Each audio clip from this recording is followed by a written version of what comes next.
Selamat datang kembali di Tenggara Talk Energy Insight. Episode kali ini direkam sekitar 30 hari setelah penutupan Selat Hormuz akibat perang antara Amerika Israel melawan Iran. Pada episode kali ini, Energy Insight akan membahas masalah ini, tantangan ini dari perspektif ekonomi. Jadi pada episode kali ini saya tidak sendiri, saya ditemani oleh Global Market Economist dari Maybank, Mas Mirdal Gunarto. Selamat sore Mas Mirdal, apa kabar? Selamat sore Mas Bimo, kabar baik. Terima kasih sudah mengundang saya di acara ini. Oke, ini pertama kalinya Mas Mirdal menjadi guest nih di Tenggara Talk dan sepertinya kemampuannya akan sangat dibutuhkan nih Mas untuk membaca dinamika penutupan Selat Hormuz, lalu dampaknya terhadap krisis energi, terutama aspek ekonominya nih, karena kan Mas Mirdal backgroundnya sebagai ekonomis ya gitu. Nah, sebelum saya mengundang Mas Mirdal nih di podcast di episode kali ini, saya tuh baca nih Mas beberapa artikel, beberapa statement Mas Mirdal gitu. Jadi kayak seperti ada analisis soal masalah makroekonomi dikaitkan dengan mudik gitu dan seterusnya. Jadi kalau saya baca gitu, Mas Mirdal ini analisisnya berputar pada fenomena lapangan gitu, lalu dampaknya terhadap ekonomi gitu. Jadi misalkan kayak tulisan di Kompas kan, fenomena lapangannya adalah penutupan Selat Hormuz atau perang Iran Amerika Israel gitu. Lalu dampaknya terhadap ekonomi nih, terhadap misalkan capital outflow gitu. Atau yang kedua, masalah makroekonomi dikaitkan dengan fenomena lapangan kayak yang mudik tadi. Jadi misalkan inflasi naik sehingga daya beli menurun, sehingga orang menahan mudik gitu. Nah, itu kan yang saya baca ya Mas ya di permukaan sebagai netizen gitu. Tapi sebenarnya dari Mas Mirdal sendiri, global market economy itu sebenarnya tugasnya apa sih Mas? Kesehariannya apa sih gitu? Ya, jadi begini ya Mas Bimo ya. Kalau kita lihat dari pekerjaan sehari-hari, memang untuk global market ini fokusnya pertama lebih ke fokus perekonomian Indonesia yang dipengaruhi oleh perkembangan dari sisi global ataupun juga perkembangan domestik beserta implikasinya baik itu ke sektor real ataupun juga implikasi ke market. Oke. Market itu bisa pasar forex, pasar surat berharga negara, Hmm, ataupun juga pasar saham. oke. Jadi dari fenomena yang ada itu kita bisa kaitkan ke sisi ekonomi, terutama ya kita juga harus berpegang pada prinsip-prinsip dari teori ekonomi itu sendiri. Hmm, Barulah setelah kita berpegang pada prinsip ekonomi itu, kita kaitkan juga dengan implikasi ke market. Dan tentunya ya mau tidak mau kita harus selaraskan juga dengan data karena data itu bisa memberi banyak petunjuk untuk kita untuk memberikan guidance ataupun juga memberikan suatu statement ya. di bidang ekonomi dan juga market gitu Oke. sih. Berarti kalau dari penjelasan itu sebenarnya heavy-nya sehari-hari nyari data, nyari informasi, lalu menganalisa gitu Mas ya. Betul betul. Nah ketika analisa sudah dilakukan dan Mas Mirdal kan biasanya kalau di artikel-artikel atau di wawancara televisi kan biasanya memberikan rekomendasi gitu. Mhm. Sebenarnya Mas kalau bagi orang awam seperti saya nih, Mas Mirdal ini rekomendasinya cocoknya sebenarnya dipakai oleh investor gitu. Mmm. Bener nggak sih Mas sebenarnya yang hakikatnya gitu nggak sih Mas sebenarnya global market economist itu memberi rekomendasi untuk investor gitu? Iya, jadi sebenarnya kalau dari pekerjaan kita sehari-hari, itu kan kita mengolah data juga. Jadi selain kita gathering information and also data, tapi kita juga mengolah datanya. Ya kita pakai metode statistik, biasanya sih menggunakan eViews ataupun Oke.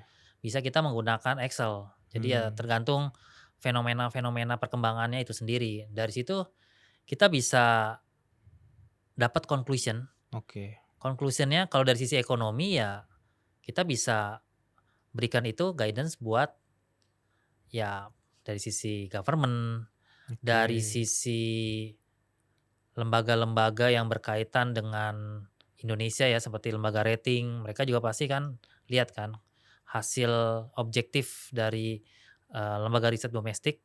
Lalu juga kalau misalkan konklusinya mengarah ke indikator hasil ataupun indikasi dari pergerakan nilai tukar, ya itu untuk Mmm, investor. Ataupun oke. kalau dari sisi sektoral itu bisa dipakai untuk para investor saham. Karena kan kalau misalkan kita olah ternyata Indonesia ini tahun ini sektor yang paling mendapat banyak exposure itu misalkan sektor energi, sektor pertanian. Hmm, Ini kan bisa menjadi guidance buat oke.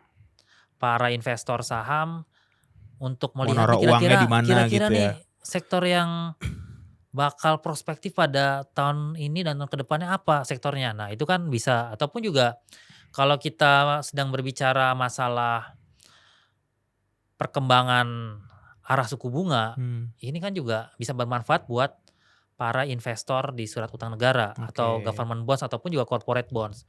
Misalkan karena ada perkembangan yang meningkat tensinya di Selat Hormuz, tentu ada kemungkinan inflasi itu bakal tinggi karena Oke. ada kenaikan harga minyak. Hmm, Dengan harga minyak yang terus mengalami kenaikan dalam waktu yang lama, tentunya proyeksi inflasi yang tadinya secara global itu hanya 2,5% naik menjadi 3,5 atau malah 4,5% atau malah 5% tergantung dari kondisi yang ada ya. di harga energi tersebut. Dari situ kan bisa dikasih kesimpulan juga, kalau harga energi mahal, inflasinya tinggi, bank sentral pun juga pasti melakukan kebijakan moneter yang lebih ketat. Supaya Iya. apa ya? Supaya mencegah lonjakan inflasi, pada akhirnya ruang penurunan suku bunga dari central bank akan terbatas sehingga bond investor Hmm, mereka akan hati-hati untuk melakukan pembelian government bond ataupun juga surat utang karena prospek harganya kemungkinan akan menurun kalau oke. suku bunga bukannya menurun malah mengalami kenaikan, begitu Ya. Mas Bimo. Ya berarti sebenarnya sebagai peneliti kan, kita deliver analisis, tapi sebenarnya rekomendasinya luas ya, Mas, ya. Betul Bisa betul betul. bisa untuk siapapun yang membacanya gitu ya. Nah, tapi Mas yang menarik ya sebagai seorang peneliti kan kita itu biasanya setiap harinya, mungkin setiap tahunnya kita akan berhadapan dengan kasus-kasus yang berbeda-beda, gitu. Ya mungkin sekarang ini lagi soal Selat Hormuz, krisis Betul. energi gitu. Tapi selama Mas Mirdal berkarir sebagai ekonomis nih, ada nggak sih Mas satu kasus yang, wah ini paling complicated nih untuk dianalisis gitu, sepanjang berkarir? Ya terus terang sih kalau untuk complicated, Covid sih, kalau Oh saya Covid, lihat. nah, Kalau kejadian seperti sekarang harga minyak kan sebenarnya sudah berulang kali lah, mmm, karena kan pernah kejadian tahun 2005, tahun 2008, terus juga pada periode 2014, mmm, terus juga tahun 2022 ini kan kejadian harga minyak kan sudah berkali-kali ya. iya, Makanya ya saya sih berdasarkan pengalaman itu saya bisa ambil beberapa kesimpulan. Tapi kalau Covid itu kan agak beda. iya, Pada saat itu ya proyeksi kita ekonomi paling Indonesia kalau kita hitung-hitung dengan adanya kemungkinan penurunan aktivitas di sektor transportasi, sektor makanan, dan juga sektor-sektor yang terkait dengan kegiatan jasa masyarakat, ini kelihatannya ekonomi kita hanya akan anjlok sekitar 2% dari mmm, biasanya tumbuh 5% jadi sekitar 2 atau 3%. Tadinya saya proyeksinya seperti itu. Tapi ternyata begitu Covid berkepanjangan, ini kan ekonomi kita malah anjlok ke level iya, negatif sampai iya, ada perpu, sampai ada ekstra kebijakan yang harus dilakukan oleh pemerintah. oke, Itu sih kalau yang paling complicated kalau menurut saya sih. oke. Berarti oke kalau memang Covid itu paling complicated karena minyak dan gas ini udah ada presidennya kan ya, tahun Iya betul. 2005, 2008, 2014 gitu. Mmm, Tapi kalau kita ambil nih Mas, case-nya krisis in mhm general lah, nggak harus mhm. migas gitu. Covid bisa, apapun itu. Biasanya sebagai seorang ekonomis gitu, apa sih Mas variabel yang kita lihat pertama kali untuk melakukan analisis gitu? Kalau di Indonesia ya, Iya, ya Indonesia ya variabel independennya kalau di kita ada VIX Index, Fish Index, oke, Volatility Index, oke, lalu juga ada CDS, Credit Default Swap ini mmm, sebagai instrumen insurance investment di Indonesia. oke, Jadi ini CDS-nya kita pakai 5 years, terus juga kita pakai juga dari gap selisih oke, antara yield obligasi Indonesia tenor 10 tahun oke, dengan yield obligasi Amerika tenor 10 tahun. oke, Lalu juga kita bisa pakai juga harga minyak karena harga minyak ini kan Oh, harga itu salah mempengaruhi satu variabel ya, Mas, ya? iya, karena ini kan mempengaruhi imported cost. Oke. Lalu juga dari indikator dollar index atau DXY. Itu Dari situ kita bisa ambil kesimpulan sih, itu variabel independennya tuh. variabel independennya Mmm, gitu. Dengan variabel dependennya rekomendasi investment atau oke. sinyal investasi lah kalau saya biasa pakai, eee, indikatornya itu sih. Oke.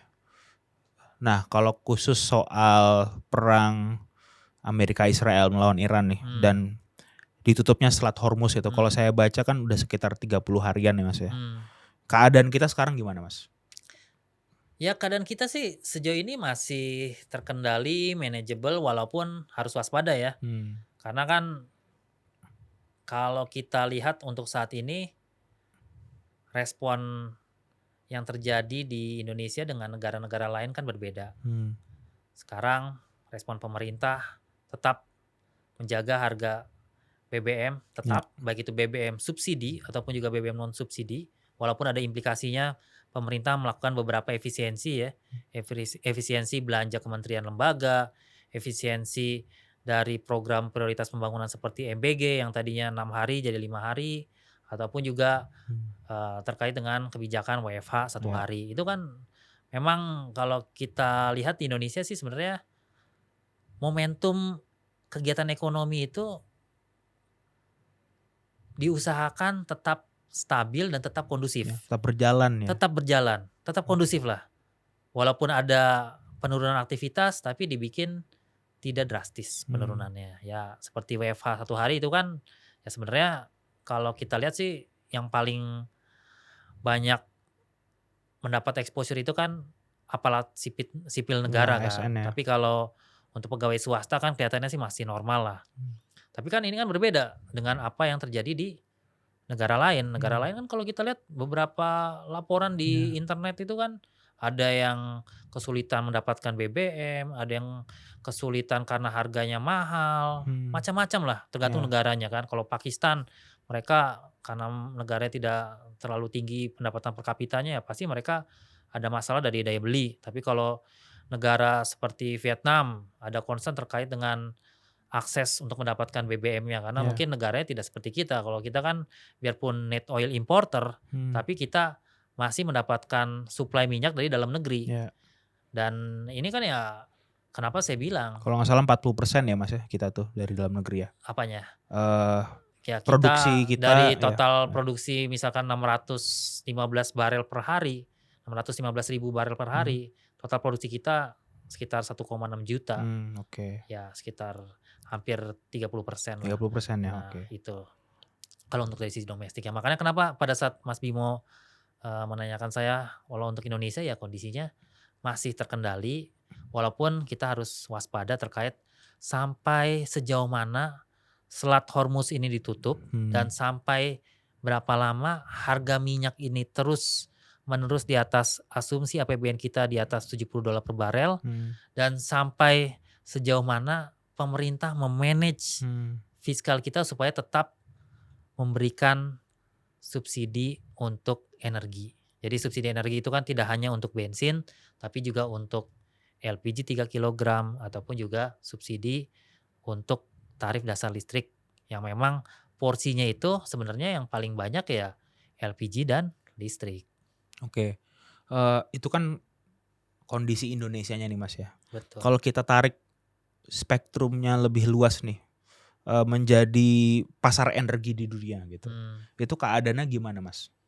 Ya kalau kita lihat pasar energi dunia sekarang ini dari sisi demand-nya sebenarnya stabil walaupun China ekonominya itu kan sebenarnya kan sekarang kan sedang slowing down, tapi Mmm, kan masih tetap tumbuh cukup tinggi dengan kapasitas market yang besar ya, dengan penduduk lebih dari 1,5 miliar, pertumbuhan ekonomi 4,5 sampai 5% itu kan masih cukup tinggi lah. Jadi ya demand energi juga sebenarnya dari mereka cukup besar ya, walaupun untuk sekarang mereka tidak lagi bergantung pada minyak ya, tapi mereka iya, cukup bervariatif lah untuk sumber energinya. Tapi dari sisi supply, nah ini kan 20% iya, Selat Hormuz ini kan menjadi penentu untuk suplai minyak iya, secara umum.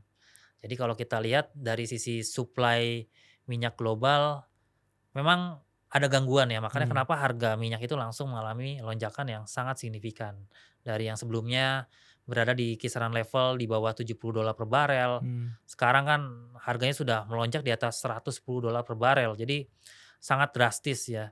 Sementara di sisi yang lain, supplier minyak ini kan 20%-nya banyak bergantung pada Selat Hormuz ya, seperti Uni Arab Emirates, lalu juga Qatar, lalu juga termasuk Saudi Hmm. Arabia ya, walaupun Saudi Arabia ada akses, melewati Laut Merah, Oh, merah tapi ya. Laut Merah itu kan banyak kendala juga, ada Hmm. Somalia, ada, gerombolan Houthi dari Yaman, jadi kendalanya juga kurang lebih sama ya, makanya kenapa ya kondisi saat ini suplai energi dunia, terutama minyak ini terganggu. Belum lagi juga Venezuela kalau kita lihat juga saat ini suplai minyaknya juga kan sekarang sedang diusahakan oleh Amerika supaya lebih produktif. Hmm. Walaupun ya banyak yang bilang kalau kualitas minyak Venezuela tidak terlalu bagus. Sementara negara yang diharapkan bisa memberikan suplai minyak besar itu kan Rusia. Ya. Karena kapasitas untuk produksi minyaknya itu kan 11 juta barel per hari. Hmm. Ini yang kelihatannya menjadi andalan lah untuk beberapa negara seperti China ataupun negara-negara Asia. Tapi kelihatannya pun juga itu masih kurang karena kan permintaannya juga besar. Ya. Kalaupun ada negara seperti negara-negara Afrika, kelihatannya kapasitas produksinya masih terbatas ya. Ya kita lihat, negara seperti Angola, Nigeria, termasuk juga Aljazair, itu paling kalau kita hitung-hitung kapasitas minyaknya itu per harinya itu masih kurang dari 7 juta barel per hari. Jadi Oke. ya untuk, memenuhi kebutuhan minyak dari Asia saja itu masih kurang. Hmm.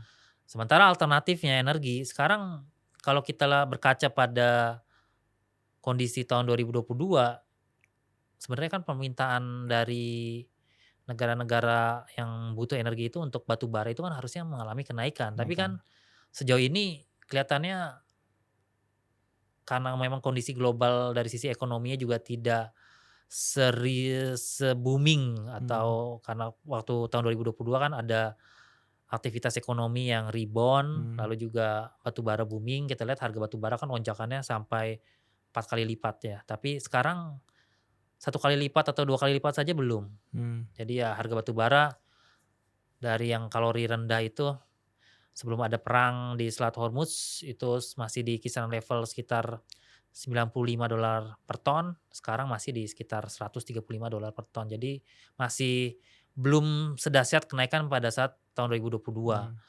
Dan ini yang tentunya bisa menjadi suatu warning buat Indonesia ya, karena kita kan eksportir batu bara nomor satu di dunia ya, Hmm. eksportir ya. Lalu juga kalau kita lihat dari komoditas yang lain seperti kelapa sawit, kenaikannya juga masih belum sedrastis seperti pada tahun 2022 ya. Kita lihat, untuk permintaan sawit pun sebenarnya juga masih stabil ya dari India, dari Asia Selatan seperti Pakistan atau Bangladesh, tapi untuk, negara seperti China kelihatannya belum ada kenaikan yang lebih drastis ya. Padahal CPO itu kan bisa menjadi alternatif untuk Ya. penggunaan energi fosil ya, Hmm. tapi sejauh ini ya kita lihat kondisinya untuk energi saat ini masih fokus pada energi minyak. Ya. Termasuk juga energi baru terbarukan kelihatannya untuk saat ini pun juga masih belum bisa menggantikan Hmm. posisi minyak sebagai penyedia energi Hmm. di dunia ini. Itu yang saya lihat sampai kenapa harga minyak bisa bertahan di atas $110 per barel dalam tempo lebih dari 1 bulan. Padahal kalau kita lihat apa yang terjadi saat ini itu kan sebenarnya bukan perang yang terjadi di seluruh dunia, tapi hanya terjadi di wilayah Timur Tengah dan hanya akses Selat Hormuz yang terbatas. Ya. Tapi ini malah membuat harga minyak naik dan bertahan di level tinggi untuk periode yang cukup lama. Padahal kalau misalkan banyak pilihan energi, harusnya kan maksimal 1 bulan lah, tapi ini kan ternyata masih lanjut terus. Oke. Ini karena membahas soal transisi energi ya gitu. Tadi kan berarti secara data sebenarnya energi fosil masih menjadi resource utama Mas ya untuk Betul betul. kegiatan manusia sehari-hari gitu. Dan energi lainnya yang tadi CPO dan seterusnya itu ternyata secara data belum cukup signifikan gitu. Tapi kan kalau kita lihat pemberitaan dewasa ini nih Mas, terutama akibat perang ini, itu sentimen terhadap EV itu kan jadi naik sekali Mas, jadi positif sekali itu gitu. Betul. Udah beberapa pemberitaan tuh mengatakan bahwa minat masyarakat itu jadi meningkat nih untuk menggunakan EV gitu. Yang artinya asumsi saya, artinya sumber energi selain minyak dan gas itu signifikan nih popularitasnya gitu. Tapi kan ternyata secara data tidak ya, secara data belum seperti itu. Dari sisi sebagai seorang ekonomis nih Mas gitu, mengapa data-data itu menunjukkan justru momentum perang ini tidak bisa mempercepat transisi energi gitu? Menurut Mas gimana? Ya, karena dari segi efisiensi cost, minyak ataupun gas itu masih jauh lebih efisien dari energi yang lain, Oke. terutama energi baru terbarukan. Begitu pula juga dengan EV. Electric vehicle ini kan mengandalkan baterai. Baterai mengandalkan listrik. Listrik mayoritas bahan bakar untuk pembangkit listrik itu masih batu bara ataupun juga ada dari minyak ataupun sumber energi yang lain, tapi itu masih relatif minim lah. Makanya kenapa pada saat supply untuk minyak ataupun gas terganggu, ini menimbulkan suatu kepanikan ya. Oke. Kalau kita lihat ya kepanikannya terefleksi dari harga minyak yang bertahan di level tinggi seperti sekarang ini.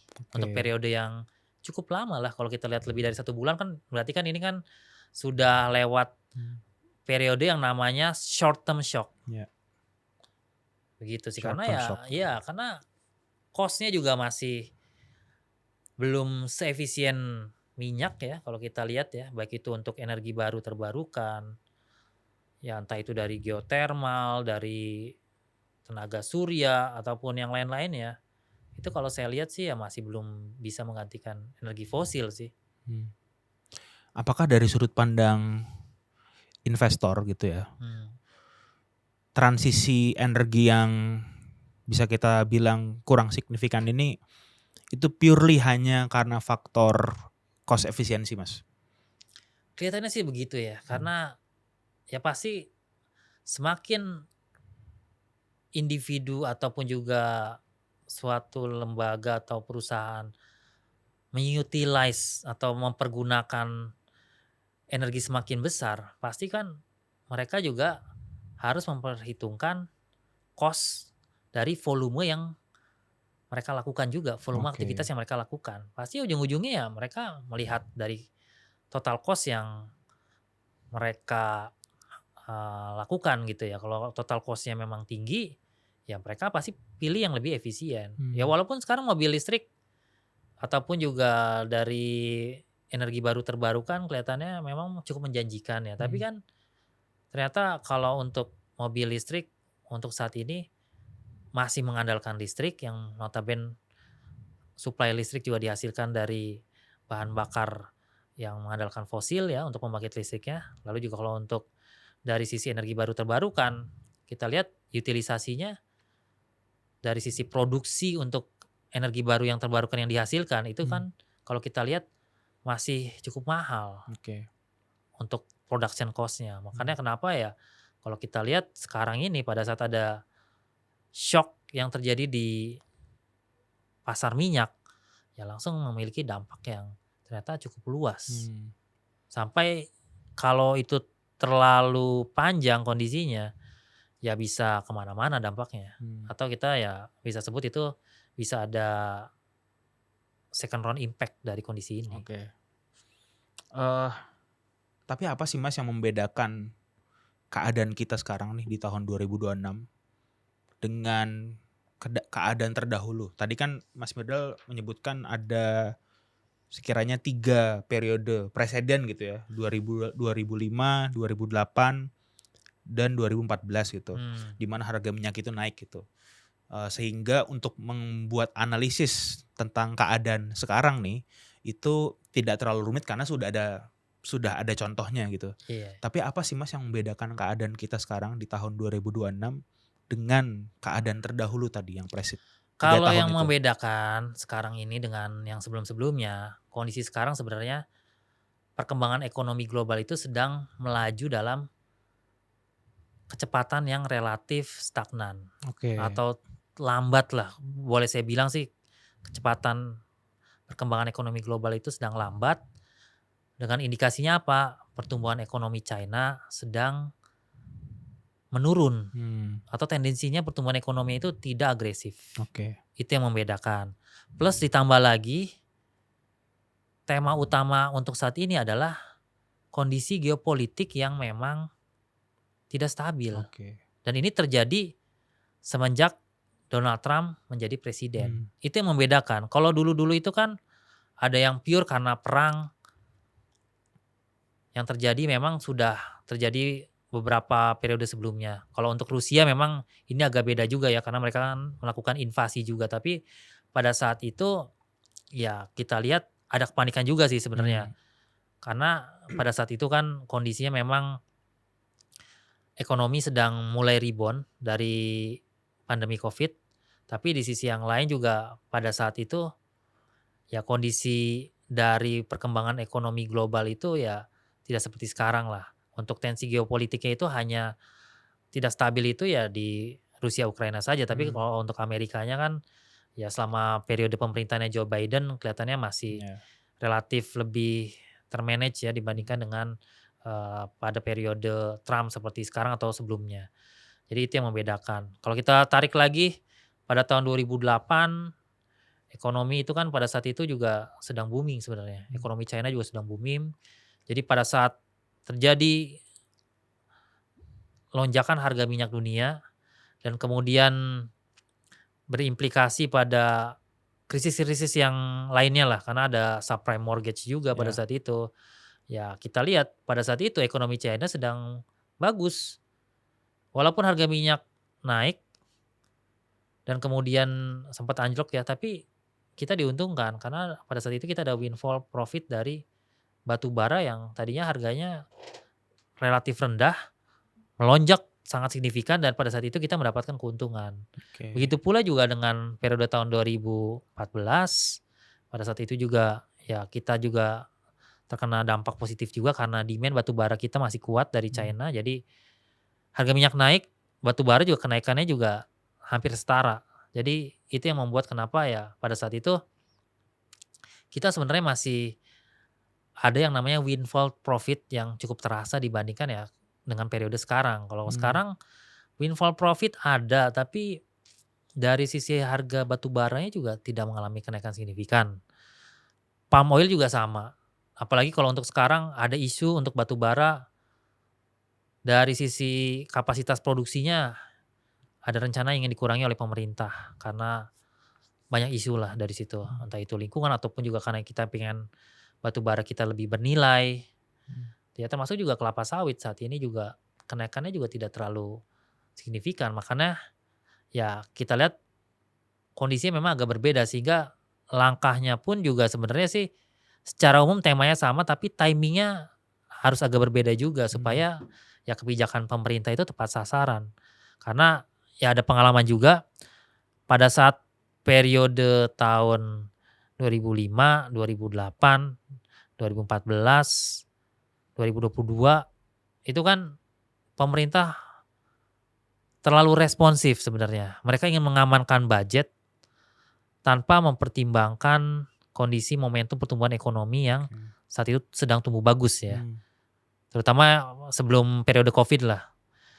Tapi memang pada saat itu subsidi BBM jumlahnya sangat besar oke.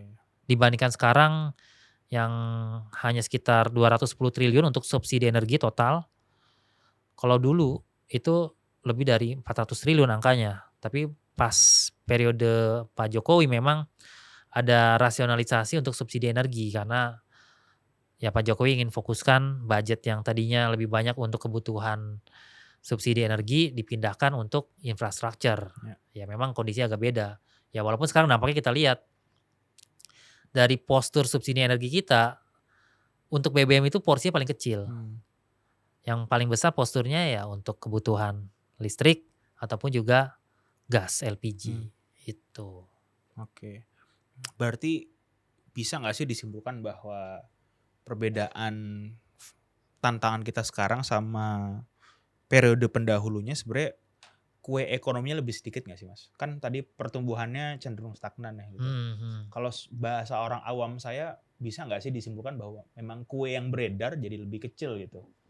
Ya kalau dari sisi global iya, tapi kalau dari sisi domestik itu yang sedang kita fokuskan. Oke. Makanya kenapa pemerintah saat ini fokus untuk program prioritas pembangunannya adalah lebih banyak sektor domestik. Ya kalau kita lihat dari Asta Cita pembangunan itu kan fokus pembangunannya yang pertama kemandirian energi. Kalau bisa ya energi kapasitas untuk produksi minyak ditingkatkan. Ya. Pemerintah kan pengen untuk produksi minyak itu bisa kembali ke produksi 1 juta barel lagi. Ya. Terus yang kedua kemandirian pangan. Ini kan juga kan fokusnya domestik. Ya kita lihat sempat kemarin banyak kan mendengar info kalau inflasi pangan lebih terkendali. Lalu juga ada swasembada beras ya kan. Lalu juga kalau kita lihat dari sisi pangan ya isunya sekarang lebih baik lah daripada sebelum-sebelumnya. Oke. Terus yang ketiga fokus makan bergizi gratis. Ini kan juga kan sebagai ibaratnya itu kaki dari Sumitronomics MBG ini yang difokuskan untuk pemerataan pembangunan. Jadi pemerataan pembangunan itu hasil pembangunan harus bisa dirasakan oleh masyarakat Indonesia. Ya makanya kenapa anak-anak Indonesia kan dapat semua kan. Lalu juga yang kedua pertumbuhan ekonomi bisa tinggi dan yang ketiga adalah terciptanya kondisi stabilitas sosial politik yang dinamis. Itu yang ketiga MBG. Baru yang keempatnya ada fokus di sektor pendidikan, lalu juga fokus di kesehatan. Itu kan fokusnya domestik. Termasuk juga Koperasi Desa Merah Putih ataupun juga pengembangan UMKM.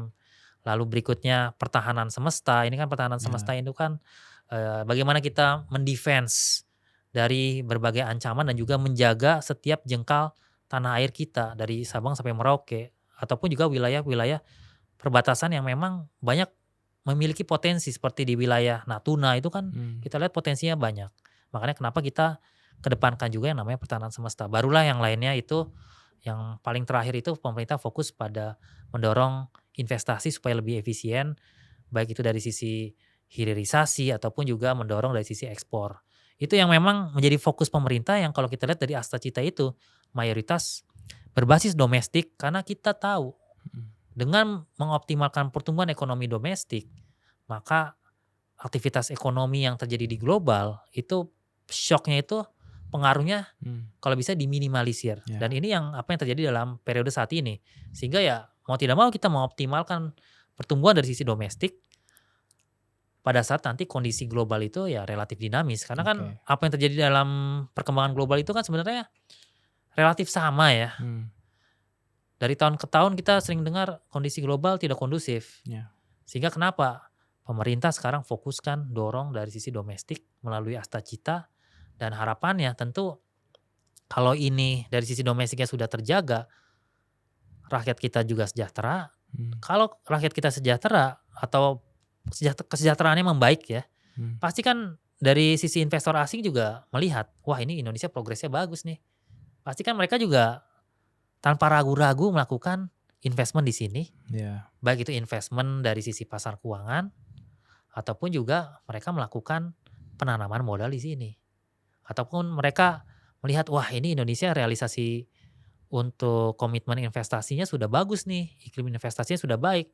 Pasti mereka akan melakukan aktivitas produksi itu dipusatkan di Indonesia, bukannya di Vietnam ataupun juga negara tetangga kita seperti Malaysia, begitu sih.